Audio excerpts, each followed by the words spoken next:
Hello everybody, welcome to some StormGate. This is the closed beta client where we have an Infernals matchup going up against Vanguard.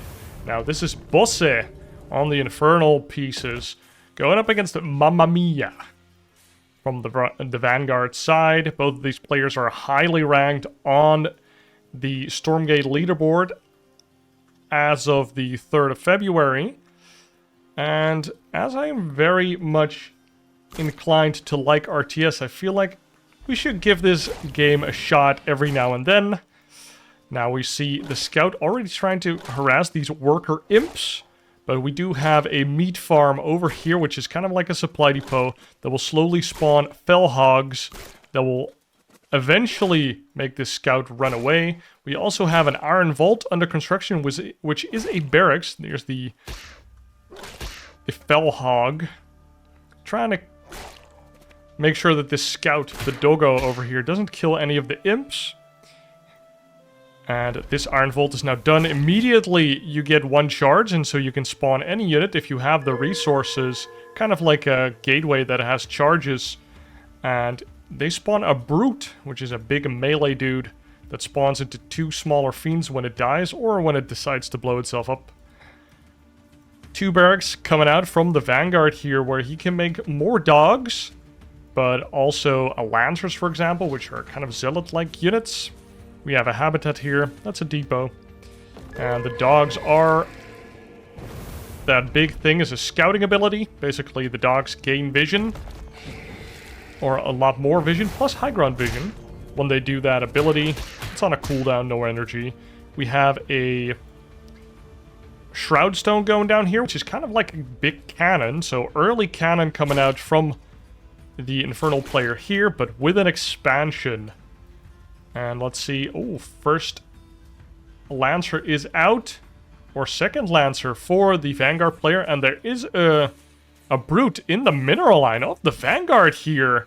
Is the Vanguard going to be forced to use the overcharge? Do see a attempted surround by the Bobs, and we see a full surround overcharge coming out, and Bobs gain more attack speed and attack damage. Now, other side, we see that the Vanguard taking the map control here, and when you have map control in this game, you can kill these resource camps, and every time you kill one of these bad boys, the Spooter over here, you gain some Luminite, which is kind of like the minerals. You gain 20 for every kill. And then the camp levels up when it respawns in about 4.5 minutes. 4 minutes. And then it will, I think it spawns 2 spiders then, and so on. So you gain more resources when you kill a resource camp when it has been leveled up. There's 2 more on the map. So getting early map control with early units doesn't only keep your opponent in their base, it also rewards you with additional resources that you can gather. And on top of that, the Vanguard has a veterancy system that is kind of like Red Alert 3, or Red Alert 2, or Red Alert 1. And they gain that by killing units, also including Neutrians. There you go, this scout just got rank 1. And it gives them additional health, and which is a flat amount, and it gives them a percentage-based attack boost, which means at level 3, I think it's a 33% effectively, which is quite big. So no attack upgrades like +1, but just veterancy. And Mamma Mia here taking another camp. And, ooh, Bosse here breaking the trees apart and grabbing a quick 3rd expansion, but it's immediately scouted by Mamma Mia. Actually unfortunate here, because this is a pretty uncommon base to take. Immediate Shroudstone there to hold off any additional aggression. We also have the Gaunts on the map now, little Clinks boys over here. Skeletal archers, as it were, but they throw glaives. And these glaive bounce, and you see a debuff on these Lancers over here, and that means if they die when the debuff is active, they spawn 2 fiends. They basically are kind of like the alien, where they lay eggs in you. Now, these Lancers, as you can see, are super tanky. They have a passive that basically reduces the damage that they take by 3. Any damage, they reduce it by 3. And Gaunts do a low amount of damage, but their glaive bounces twice. So Lancers are very good at tanking these Gaunts up. But the Brutes do pretty hefty damage. Now we do see the Vanguard player walking up here, and we see a meat farm here. Meat farms together with Shroud Stones are very good as static defense. But you can see that these Vanguard units are very fast. And with additional upgrades, they become even faster. Upgrades from the Bionetics lab, which we have over here, or the Biokinetics lab, which we'll just call the Bio lab. Oh, and there we go. We see the upgrade here for the Lancers, giving them additional movement speed and attack speed upon hit. So every time they get hit, they get a stack, and then I think it stacks about 5 times. It's called kinetic redirection. And oh my god, look at these Lancers, so tanky and now so strong because of their DPS just increasing massively. Just before they die, they do retreat. Nice retreat, and then trying to kill some fiends before the slow Gaunts and the slow Brutes catch up to the rest of this Vanguard force. Let's see what he's doing back at home.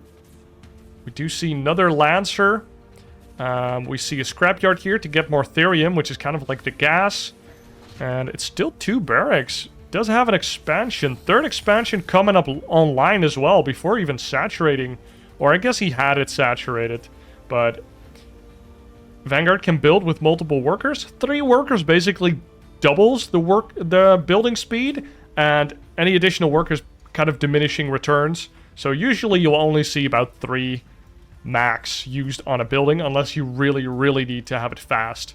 That also means that some of the buildings from the Vanguard have a really low or high build time. Ooh, and this is a Magmadon.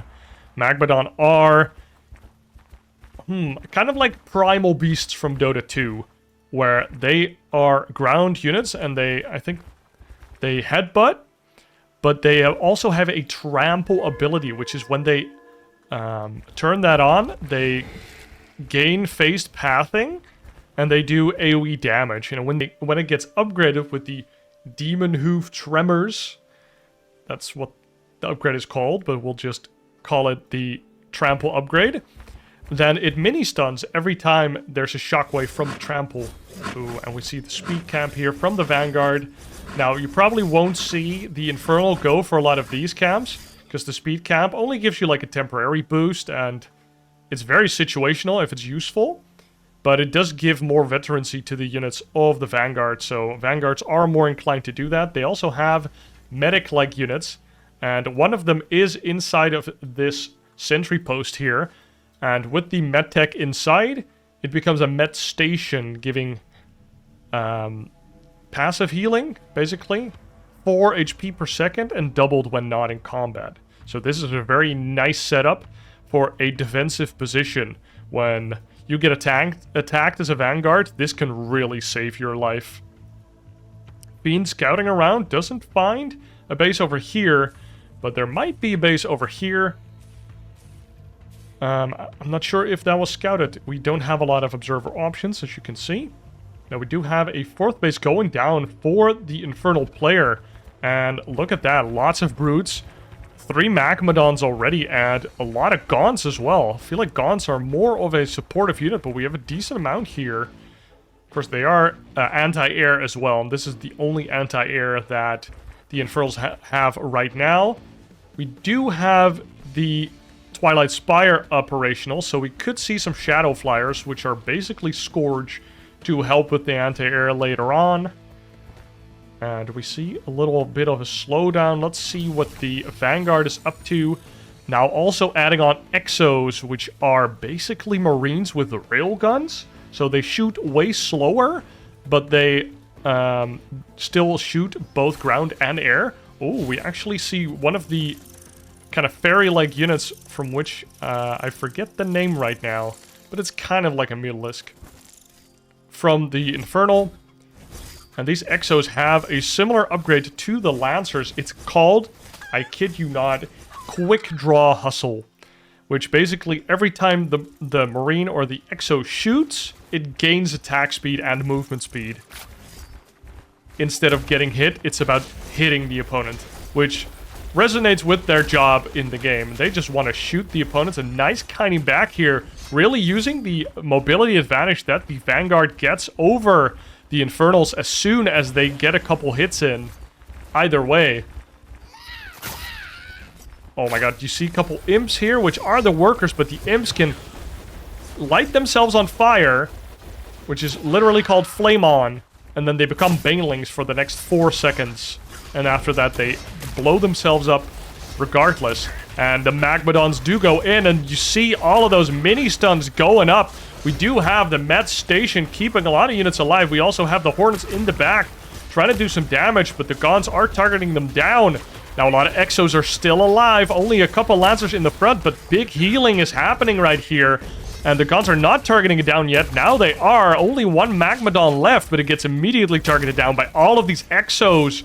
And all of these Brutes are just a little bit late to the party. Brutes exploding into 3 Fiends because they have been upgraded by what they call Soulforged Ascendants. It's just upgraded Brutes. They usually only spawn 2 Fiends. Now they spawn 3. And damn, look at these Exos. Look at all of this veterancy on these units. So, Vanguard here holding on. That what was it called? Met Station. Really helping out, keeping all of the important units from the Vanguard alive. These Exo units cost the Trillium? The gas. I don't know, dude. But the Lancers only cost Illuminite. Let's see what the Infernal player is going to be doing against this. Still sitting on his 4 bases, rebuilding his army, and we see pretty similar units. Now here's a Shadow Flyer that will help against Hornets like this one. I think you need 2 Shadow Flyers to blow up a Hornet, and as soon as a Shadow Flyer locks onto a Hornet, it gains increased movement speed, and then eventually will... Yeah, there you go. Like, they kind of charge in. Oh my god, nice shield on the Hornet, which is one of the top bar abilities from the Vanguard. Keeping this Hornet alive, and Hornets have surprisingly high DPS, and once they get some veterancy, is actually disgusting how high their DPS is. They are considered kind of OP right now, but not as OP as the entire Infernal race. Oh, that's a lot of medtechs, I can tell you that. They are pretty expensive, and usually like 5 to 6 in an army is the max, kind of like medevacs. So I'm not expecting to see a whole lot more, and now he's actually splitting up his army here. Maybe going for some multi-prong. We do have 4 bases here for Mamma Mia. How many barracks are we on? 1, 2, 3, 4, 5, 6, 7. And one of those air hangars. Or what is it called? Hangar bays. 4. I'm blanking on the air unit. I just said it a couple times, but... Going for the speed camp once again, getting some more veterancy on these units. And look at these small trees. The medtechs barely can get through them. And this is a pretty cool terrain that kind of blocks out bigger units. So it helps armies with more nimble units. We might see that come into play a little bit later. Now we see a big move out here at the 3rd base of Bosse. Mamma Mia just charging on in there. Look at the Lancers going every which way, but the Exos just delivering the damage. And now slowly but surely, Bosse's entire army is coming up. Even putting imps into the army. Really cool. Kind of like banelings, but very cheap banelings. And on the other side, we also have an army from Mamma Mia trying to do some damage here, but even though these medics have a right click, they don't do that much damage. But they only have to distract. Now, ooh, we saw the small trees come into play a little bit. These units got stuck for a bit, but the trample destroys them and actually kind of set them free.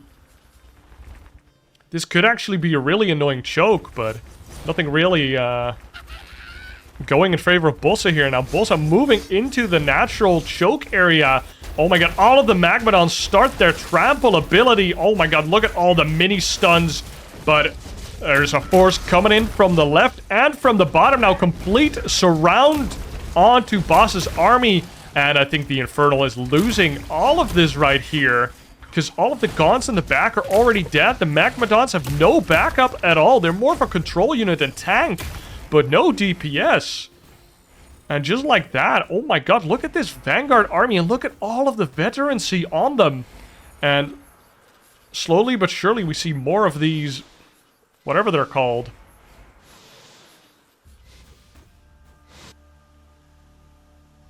And those will reign supreme in the sky and do a lot of harassment damage as well. I can't believe I'm blanking on it now. Now we see multi-prong attack coming out again from Mamma Mia. And where are the units of Bosse? They're all going to the bottom right, but there's a new attack coming into the left base at the third base. No defenses here at all. On the right, we see all of these Shroud Stones falling. And wow, you really see the mobility coming into play here from the Vanguard. He's just running away from this giant army whilst he cleans up an entire base and goes for another one. Now what does Bosse do? Reluctantly retreats into his natural. But I don't know if his natural will stay alive. And this is what happens when Bosse says GG. The replay doesn't understand what happened, so it just pauses. And that is the first StormGate cast that I'll put on my channel. Guys, I hope you kind of enjoyed this. We're going to discover this game together. And be sure to like and subscribe. I'll see you in the next one. Cheers.